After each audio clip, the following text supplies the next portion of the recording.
Welcome to The Explainer. If you're a focused learner looking to just cut through the noise and get straight to the facts, well, you are definitely in the right place. Today, we're unpacking a piece of legislation that's been absolutely dominating national headlines lately. It's called the Save America Act.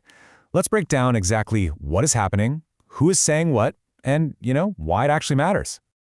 Right off the bat, we've got to ask, why is this specific bill dividing the nation so much?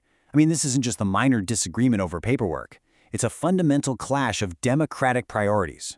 To really understand the rift, we first need to strip away all the political rhetoric. So, at its absolute core, what is it? The Save America Act is simply a proposed federal voting bill. Now sure, that sounds pretty straightforward on the surface, right? But anytime legislation alters the actual mechanics of how everyday Americans cast their ballots, it immediately touches the nervous system of our democracy. It sparks intense debate, for sure. Section 1. The Save America Act. Understanding the core debate. Now, what's really interesting here is if you visualize this issue like a balanced scale, you've got two deeply held yet completely competing democratic values. On one side, electoral security, and on the other side, voter access. Honestly, every single argument surrounding the Save America Act ultimately boils down to which side of this scale needs more weight. Section 2. The Argument for Security. Proponents of the Act. Okay, let's dive into this. The Save America Act is heavily championed by former President Donald Trump and his political allies, and their messaging is singularly focused, making elections significantly more secure.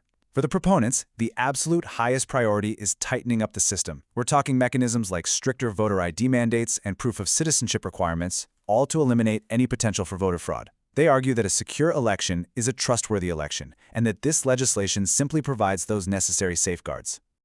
Section 3. The Concerns about Access. Opponents of the Act. Let's move to the exact opposite side of that scale and see how this builds. The bill faces fierce pushback from civil rights groups and opposition parties. While supporters prioritize security, opponents are laser-focused on accessibility. They raise some serious concerns that these new security measures will actually create unnecessary barriers. Basically, they fear it's going to make the basic act of voting disproportionately difficult for ordinary citizens who might just lack specific documentation. Their argument is that a democracy thrives on participation, and anything hindering that is detrimental. Section 4. Senate Debates and Public Divide. The current status.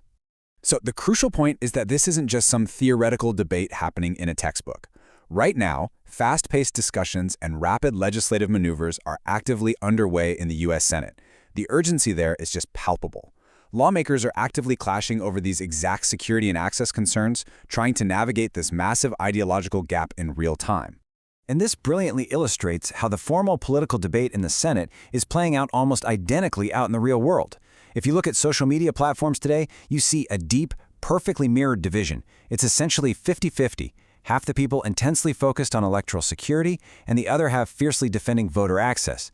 The split among our lawmakers is an exact reflection of the highly energized arguments happening right now between ordinary citizens. Which brings us to the ultimate question at the core of this explainer.